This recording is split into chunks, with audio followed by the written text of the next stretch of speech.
ላንቺ ቀለበት አድርጌልሽ ነበርና አሁን ላይ ይሄ ቀለበት አንቺ ጋር አስፈላጊ ሆኖ ስላልታየኝ እኔም አሁን የራሴን ህይወት እየኖርኩኝ ስለሆነ ያደረኩልሽን ቀለበት እንድታወልቂ ብዬ ነው ዛሬ የጠራንሽ ማለት ነው። እና ከዚህ በኋላ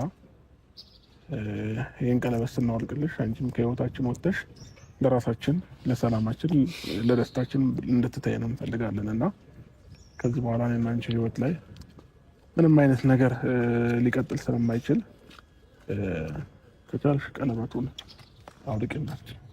አንተ አትከልክለው፣ በቃ ልቀቀው። አቤል አብርሃም ከማውለቅ በፊት ማለት ነው ቀድማ አስተው ይኸውልህ፣ ይሄ ተንበርክከ ያረክላት ቀለበት ነው። ገብቶሃል? ደግሞ ቆሞ ያውልቀዋል እኮ አውልቅ፣ በቃ አውልቅ። ቆይ እያሰማንከኝ ነው። ቀስ በላ ብርሽ። ስለዚህ በቃ ልቀቀው፣ አንተ ያውልቀው። አቤል ችግር አትፍጠር። አብርሃም ከራስህ ጋር ሆነ አውልቀው። ምንድን ነው እሱ እኮ ነው ያሰረላት፣ አንተ ያሰርከው አስመሰልከው እኮ።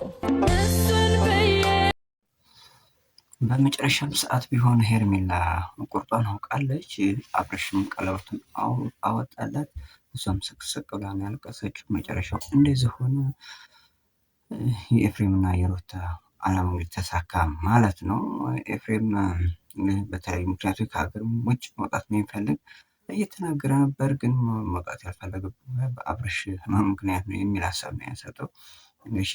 የአብርሽን ህመም እስካሁን አልታመም፣ ጤነኛ ነው፣ ምን አድርግ ነው የምትሉት እያለ ነበር። አሁን ግን መታመሙ አወቀ ማለት ነው። ስለዚህ ተንኮሉ ጋር እንዳለበት ማረጋገጫ ነው። ሄርሜላ ስቅስቅ ብላ ነው ያለቀሰችው። ቀለበቱንም አብርሃም አውጥቶላታል። በግድ ነው እንግዲህ ያወጣላት። እሷን ፍላጎት አልነበራትም፣ ጭራሽ ማውራትን ፍላጎት የለውም። ስለዚህ ልዩ ነው ከቀልቡ እንዳልሆነ ትልቅ ማሳያ ነው።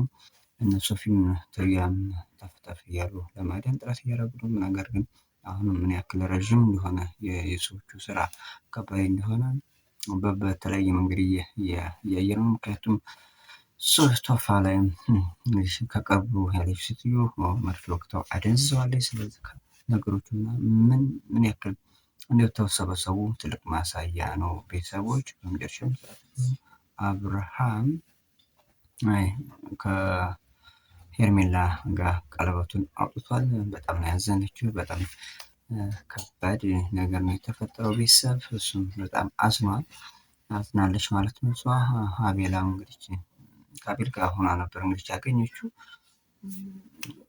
ያም ሆነ የሩታ አላማ የኤፍሬም አላማ ተሳካ ማለት ነው። ግን ኤፍሬም በዚህ ልክ መሄድ አልነበረበትም። ምክንያቱም ባልሆነ ነገር ወንድሙን አሳመሙ።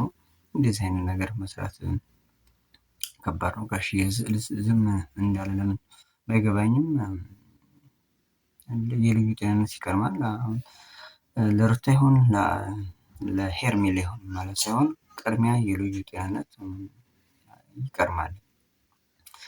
እሱ አብርሃም እየወሰነ አይደለም፣ የሚወስኑለት ሩታና ኤፍሬም ናቸው። እነሱ ያሉትን ነው የሚለው። ሌላ በፍጹም እሱ ከአሁን በፊት በምናውቀው መንገድ አይደለም። ያ ጤነኛ እንዳልሆነ ማሳያ ነው። ደንዝዟል፣ ፋዟል።